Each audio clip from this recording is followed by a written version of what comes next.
Amigos, amigas, ayer desde el diario AR se publicó la posibilidad de que el gobierno nacional lance un monotributo gratuito para blanquear a los trabajadores de la economía popular. Más allá de si esta medida avanza o no, el fin, la meta parece ser justamente lograr la oficialización, el acercamiento a justamente el mal llamado trabajo en blanco, el trabajo formal, dicho correctamente, a las personas que circulan en la informalidad y de las cuales no hay registros estrictamente hablando y no pueden percibir desde planes, desde ayudas y desde los propios registros del Estado, promoviendo una marginación laboral sumamente preocupante. Para hablar de esto y otros temas que tanto preocupan y consumen a la economía popular, está alguien que es doctor en economía, es director nacional de Economía Social y Desarrollo Local en el Ministerio de Desarrollo Social de la Nación. Su nombre es Pablo Chena. Pablo, acá Esteban Chiacho en Cítrica Radio. ¿Cómo te va? Buenas tardes. Hola, buenas tardes, Esteban. Muchas gracias por el llamado. Por favor, a vos por hacerte el tiempo para conversar. Bueno, partiendo de la base, ¿no? Esta novedad que surgió ayer en varios medios, un monotributo gratuito para blanquear a quienes están en la economía popular.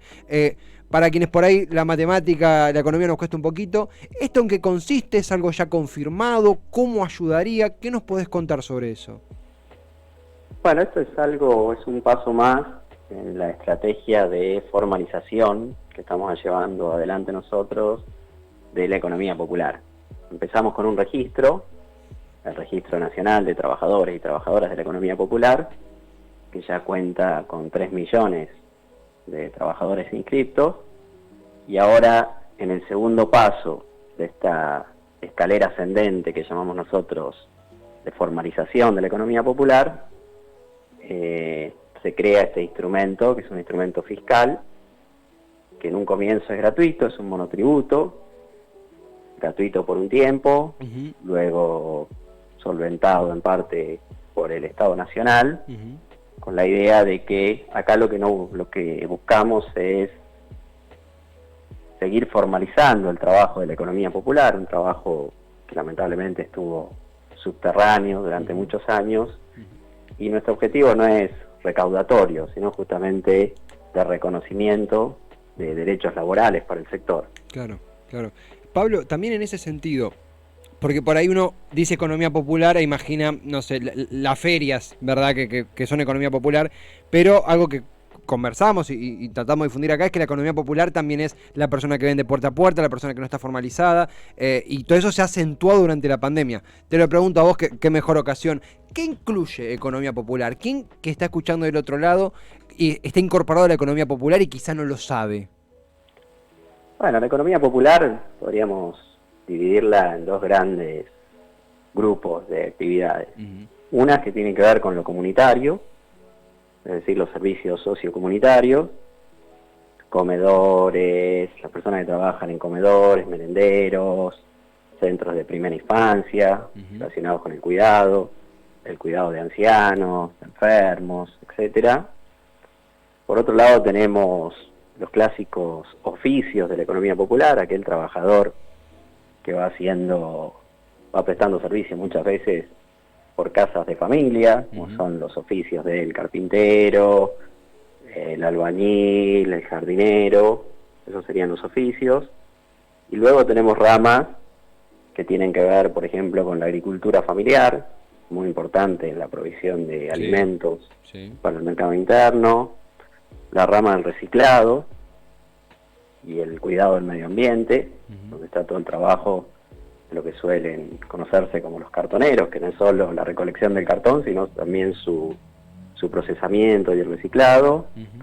Tenemos ramas que tienen que ver con la producción de alimentos, a pequeña escala, ramas textil, son muy importantes los polos textiles de la economía popular, donde se confeccionan ropa de trabajo, prendas, etcétera,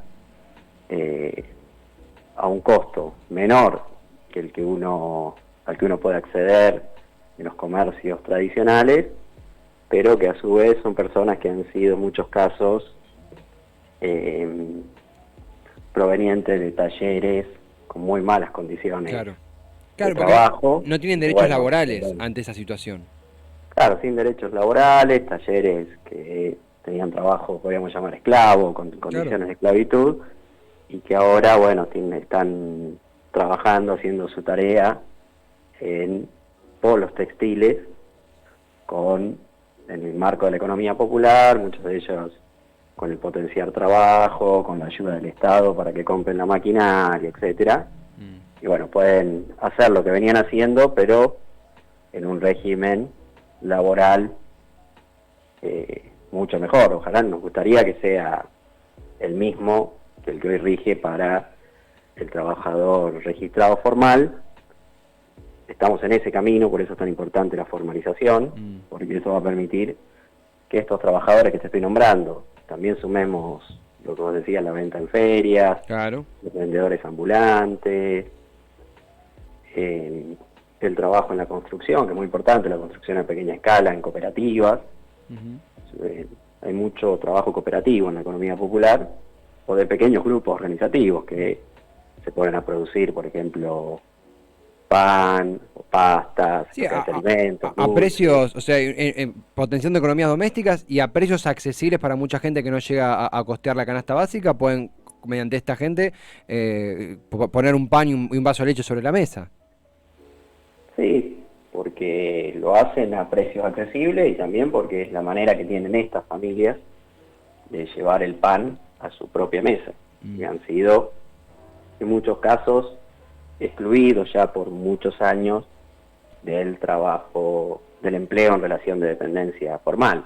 Ya no convirtieron en desempleados, luego en desempleados de larga duración, es decir, que cada vez era más dificultoso que encuentren trabajo en el sector formal de la economía, y bueno, se empezaron a inventar su propio trabajo. Claro. Y esa es la economía popular, son trabajadores, los mismos actores del sector lo dicen permanentemente, son trabajadores que se inventaron su propio trabajo. Sí. Y la diferencia por ahí del esquema de la economía tradicional, que es, llega la inversión en capital, o sea, en maquinarias, y esas maquinarias demandan puestos de trabajo, y así se crea el empleo formal. Acá son trabajadores que se inventan su trabajo, es decir, primero llega el trabajo, y ahora nosotros tenemos la tarea de formalizar esta economía para luego capitalizarla, que venga el capital, tanto privado, a través del crédito, como el fortalecimiento a través del Estado. Y Pablo, vos sabés que acá había los datos, son más de 3 millones de personas que están inscritas en el Registro Nacional de Trabajadores y Trabajadoras de la Economía Popular, y se calcula que obviamente son muchos más, en realidad superan ampliamente los 3 millones de personas en la economía popular. Algo que muchas veces se hace énfasis es en la comunicación, cómo se persuade o se informa a toda esta gente que, imaginamos, está de sol a sol laburando, para que en este caso se aproximen a un monotributo que quizás no soluciona todos los problemas, pero le da por lo menos la importantísima formalidad. El día de mañana tienen un fondo por una jubilación, nada más y nada menos. ¿Cómo ves ese músculo de la comunicación, de que la gente se persuada?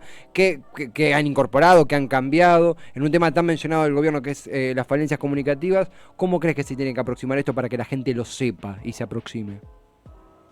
Bueno, acá es un trabajo conjunto entre el Estado, en todos sus niveles, el Estado Nacional articulado con los estados provinciales, los municipios, en todo el territorio nacional, y también la fuerza de las organizaciones sociales, no gubernamentales, tanto organizaciones sociales como iglesia y todo tipo de organización que hoy existe en los barrios, que son aquellos que hacen llegar la política pública y comunitaria a los sectores de nuestra Argentina profunda. RENATEP fue un ejemplo de eso. RENATEP tiene, en julio cumplió un año, si no llega todavía al año y medio, y ya tenemos más de 3 millones de inscripciones, de un universo que nosotros estimamos en 6 millones aproximadamente, que serían los trabajadores y trabajadoras de la economía popular. Ya hemos registrado, al menos en el RENATEP, entendemos la mitad. Bueno, el mecanismo, imagínense que RENATEP, la inscripción a RENATEP, no genera ningún beneficio inmediato en términos pecuniarios. No era que uno se inscribía a RENATEP y recibía un estipendio de dinero por parte del Estado, ni mucho menos. O sea, que era la voluntad de registrarse como trabajador o trabajadora de la economía popular, de identificarse de esa manera. El monotributo, nosotros creemos que como ya es un paso superior, es un segundo escalón de esta escalera, donde se le permite a los trabajadores de la economía popular facturar la producción.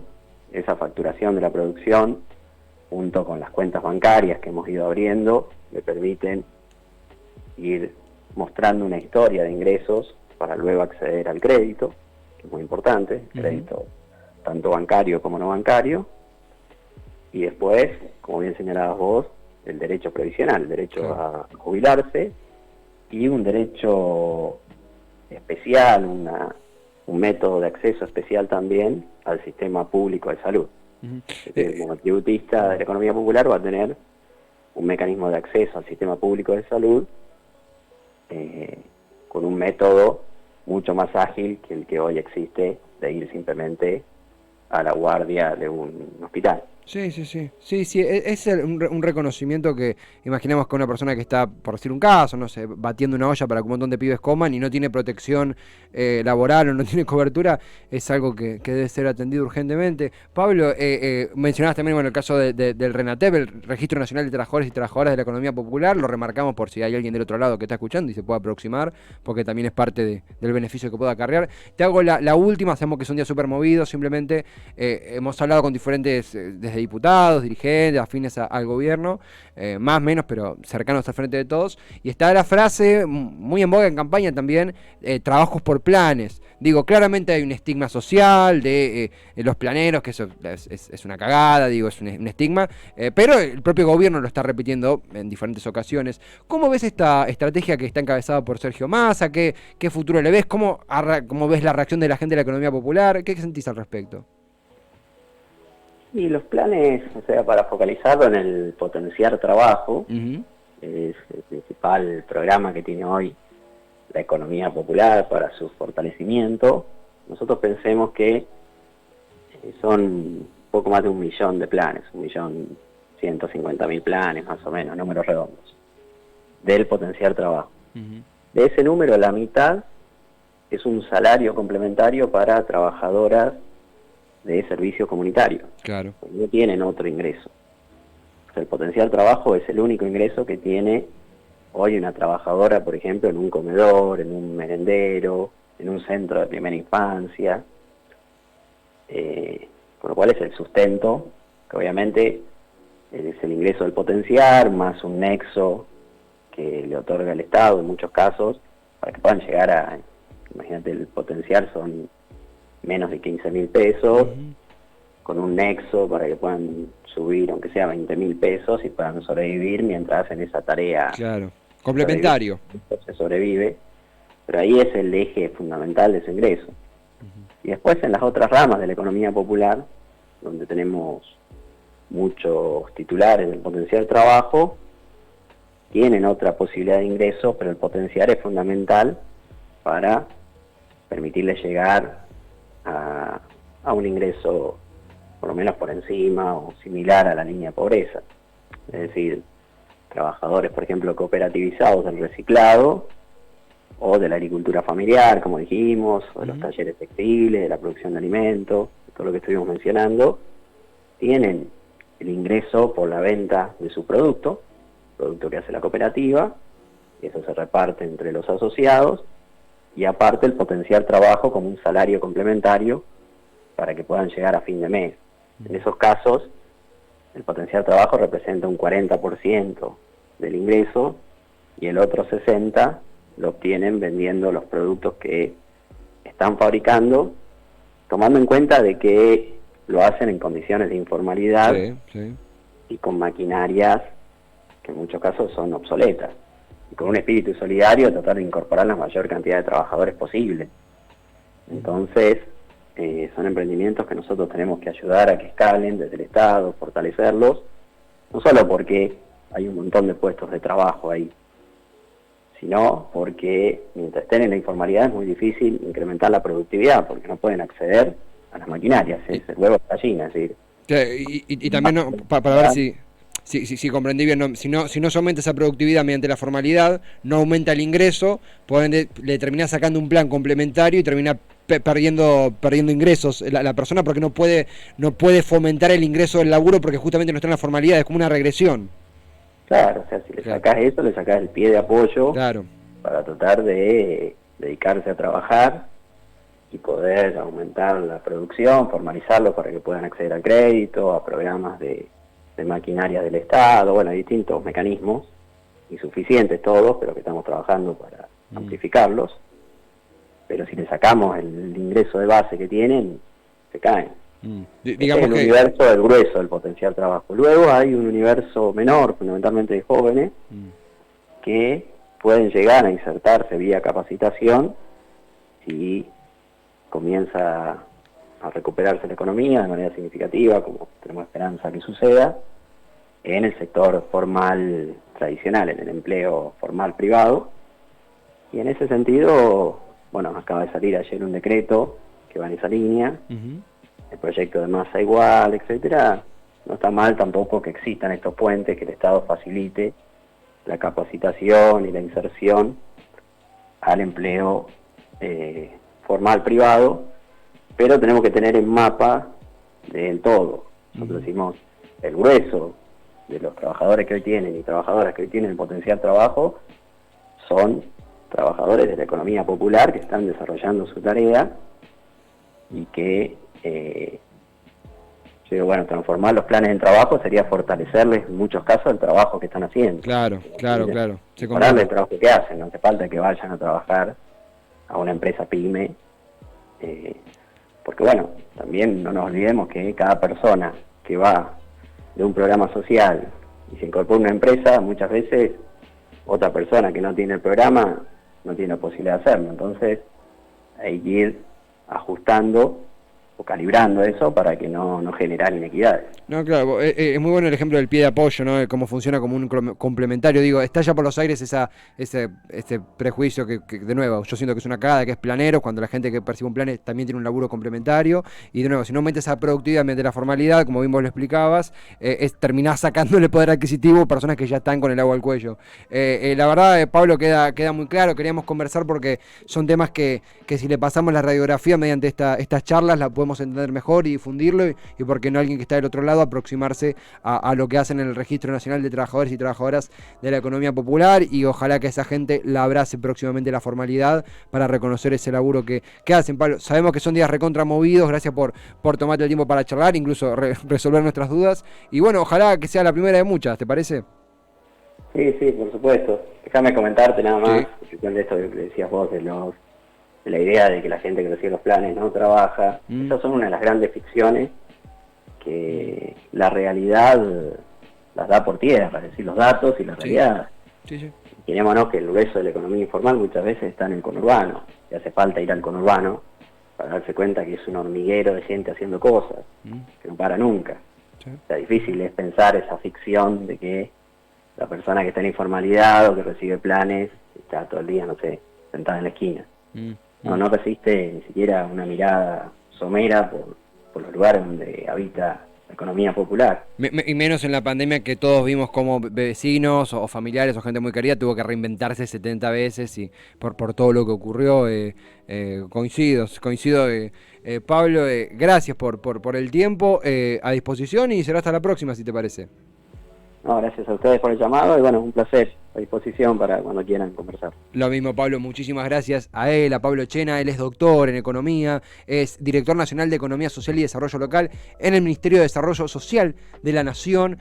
Nosotros intentamos siempre cubrir economía popular. El anuncio del monotributo es algo muy importante, y también romper prejuicios es algo muy importante, y me cierro con esto, como un plan a veces no es una suerte de pasaporte a la vagancia, como creen algunos ilusos o algunos tontos, sino que es un complemento para un salario bajo. Ese salario se engorda, se hace más potente formalizando el laburo que hacen. Eso es súper importante. Digo, es un proceso lento, es un proceso que no va a cambiar mañana, pero es importante aproximarlo y difundirlo, y esto también para el gobierno, mejorar el músculo de la comunicación, que más gente lo sepa, que podamos aprenderlo por una cadena y no por el diario AR, o no por una nota en todas las tormentas juntas. Digo, que está bárbaro que sepa, pero hay gente con mucho más poder desde el gobierno que pueden difundirlo aún mejor, y al mismo tiempo nobleza obliga. Pablo Chena ayudándonos a entender en qué consiste ese nuevo monotributo y ayudándonos a tener las herramientas para abordarlo correctamente.